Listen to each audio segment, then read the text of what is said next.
तो net JRF की तैयारी करने वाले विद्यार्थियों, पॉलिटिकल साइंस में टॉपिक है अगाना सुत। इसके बारे में आज हम आपसे इस वीडियो नोट के माध्यम से चर्चा करने वाले हैं। तो वीडियो को पूरा देखिएगा, समझिएगा। सरल भाषा ही हमारी पहचान है, ताकि आप तक जो मैटर पहुँचे वो आपको समझ में आए और आप उसको परीक्षा के अंदर काम ले सकें। चलिए शुरू करते हैं दोस्तों। अगाना सुत। अगाना सुत को शुरू करने से पहले मैं आपसे चर्चा करूंगा थोड़े बौद्ध साहित्यों की। बौद्ध साहित्य, जैसा कि आपको पता है कि उस समय पर पाली भाषा का प्रचलन था। उस पाली भाषा में बौद्ध साहित्यों में 3 महान ग्रंथों की रचना हुई थी, जिनके बारे में आपने कहीं ना कहीं कभी ना कभी जरूर सुना होगा। जिसमें दोस्तों विनय पिटक, सुत्त पिटक और अभिधम्म पिटक नामक 3 जो ये ग्रंथ हैं, इनकी रचना बौद्ध काल में हुई थी। अब यहाँ पर इन तीनों ग्रंथों में अलग अलग विषय दे रखे हैं, जिसमें अनुशासनिक नियम, विधान, धार्मिक विचार और धार्मिक दर्शन, इन चीज़ों का इसके अंदर वर्णन है। ठीक है। अब हम बात करें कि भाई हमारे इस टॉपिक से रिलेटेड कैसे हैं, तो ये टॉपिक से रिलेटेड इसलिए दोस्तों, क्योंकि आपका जो अगाना सुत्त है दोस्तों, ये सुत्त पिटक के जो 5 भाग हैं उनमें से दीघ निकाय जो है उसका 27वां सूत्र है, जो अगाना सुत्त है। क्या कहा मैंने? सुत्त पिटक जो ग्रंथ है बौद्ध का, उसके अंदर 5 भाग है: दीघ निकाय, मध्यम निकाय, संयुक्त निकाय, अंगुत्तर निकाय और खुद्दक निकाय। इसमें जो दीघ निकाय है, इसका 27वां सूत्र क्या है दोस्तों? अगाना सुत्त। ये हमें यहाँ पे आपको बताना था। तो ये हमने क्या बना दी, शुरू की, आपको एक बेस बना दिया कि ऐसा नहीं कि अगाना सुत्त है क्या, कहाँ से आ गया, हमें ये चीज़ें पता होनी चाहिए। देखिए फिर से बता देते हैं। सुत्त पिटक जो है इसके 5 भाग हैं: दीघ निकाय, मध्यम निकाय, संयुक्त निकाय, अंगुत्तर निकाय और खुद्दक निकाय। हमें सिर्फ इतना बताना है आपको, आपको भी इतना ही पता रखना है परीक्षा की दृष्टि से, कि दीघ निकाय जो है ये सुत्त पिटक के भाग दीघ निकाय का 27वां सूत्र जो है वो क्या है? अगाना सुत्त। ठीक है, अगाना सुत्त। सूत्र में बुद्ध बुद्ध ने अपने क्या धार्मिक विचारों का वर्णन किया है। ठीक है, इसमें क्या धार्मिक विचारों का वर्णन किया है। उनमें उन्होंने कहा कि भाई 2 ब्राह्मण हैं, भारद्वाज और वशिष्ठ, उनके द्वारा एक प्रवचन है, उसका इसमें उन्होंने वर्णन किया। वो कहते हैं कि भाई भिक्षु बनने के लिए अपने परिवार को छोड़ देते हैं, अपनी जाति को छोड़ देते हैं। तो बुद्ध इसमें क्या बताते हैं कि आपकी जो जाति है, वंश है, उसकी तुलना नैतिकता, प्रथा और धर्म की उपलब्धि से नहीं कर सकते या नहीं करनी चाहिए।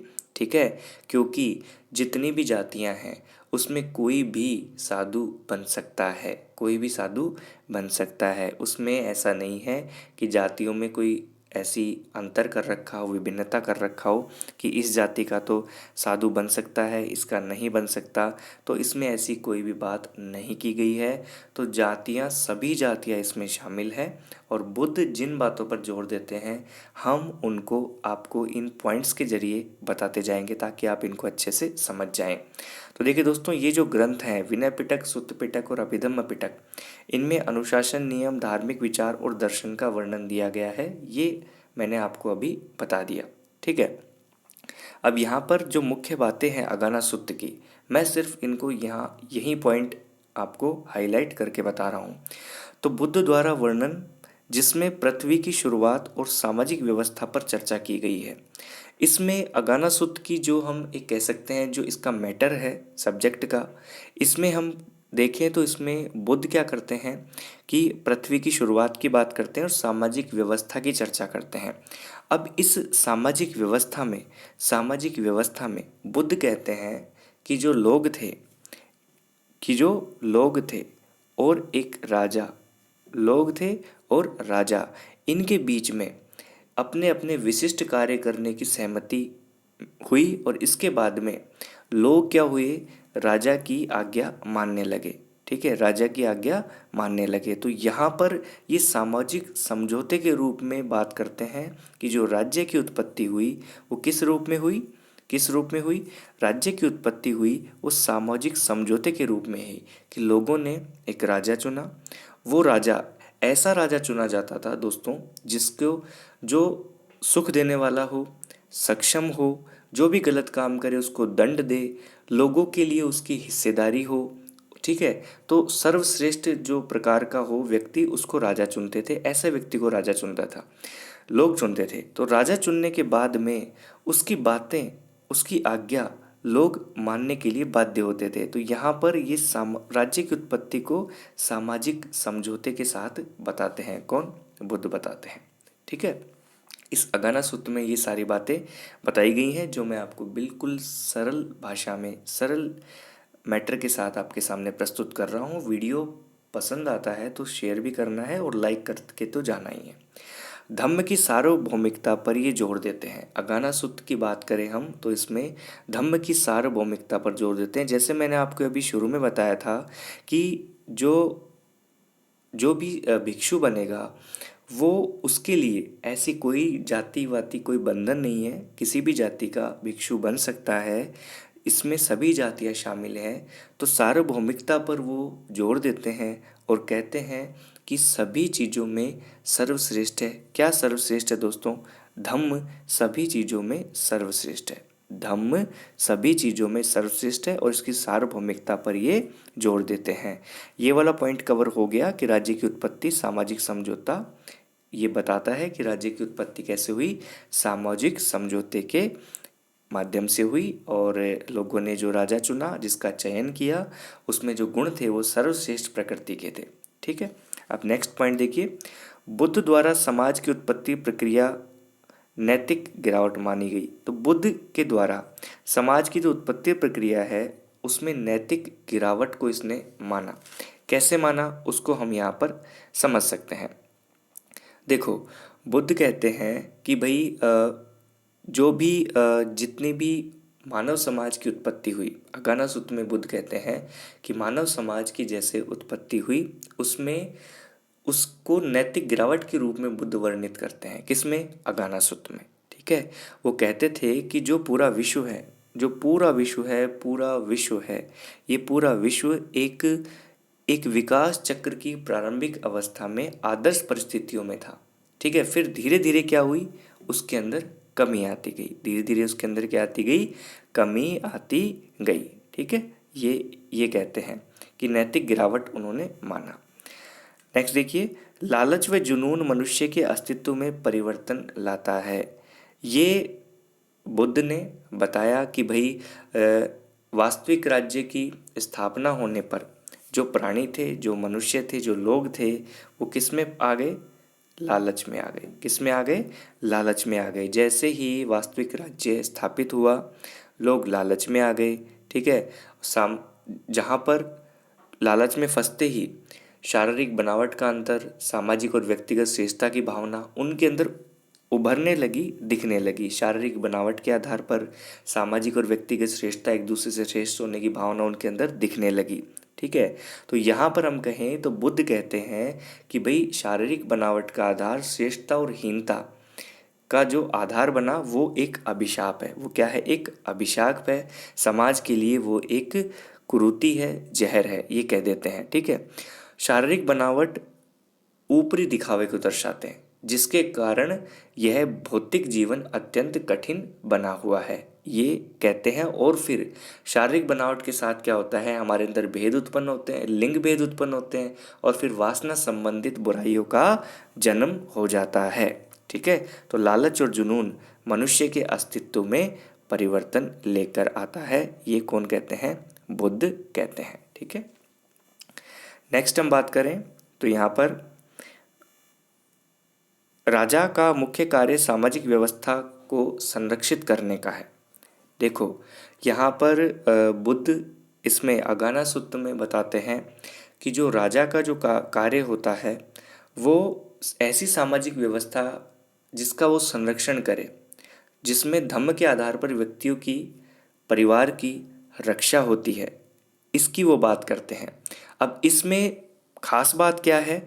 खास बात ये है कि विद्वान UN घोषाल, एक विद्वान है UN घोषाल, उन्होंने कहा कि समाज में विभाजन लोगों की ज़रूरतों व सुविधा आधारित है।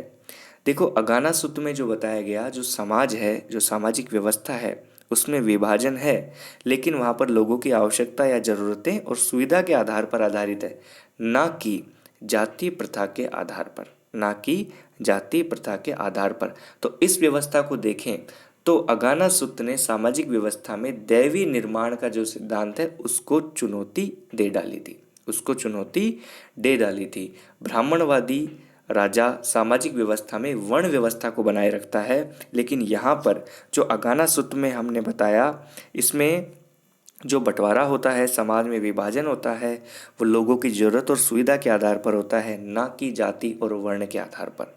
ठीक है, ये यहाँ पर बता दिया गया। नेक्स्ट पॉइंट देखिए, बुद्ध धर्मनिरपेक्षता को संपूर्ण विश्व में स्थापित करना चाहते थे। बुद्ध का ये था कि भाई जो धर्मनिरपेक्षता है ये पूरे विश्व में फैलनी चाहिए, पूरे विश्व में फैलनी चाहिए। धर्मनिरपेक्षता को वो पूरे विश्व में स्थापित करना चाहते थे। उसी हिसाब से उन्होंने अपना ये अगाना सुत्त में उन्होंने जो नियम लिखे, जो भी प्रकार की सामाजिक व्यवस्था का उन्होंने जिक्र किया, तो वो यही लक्ष्य है कि बुद्ध धर्मनिरपेक्षता को संपूर्ण विश्व में स्थापित करना चाहते थे।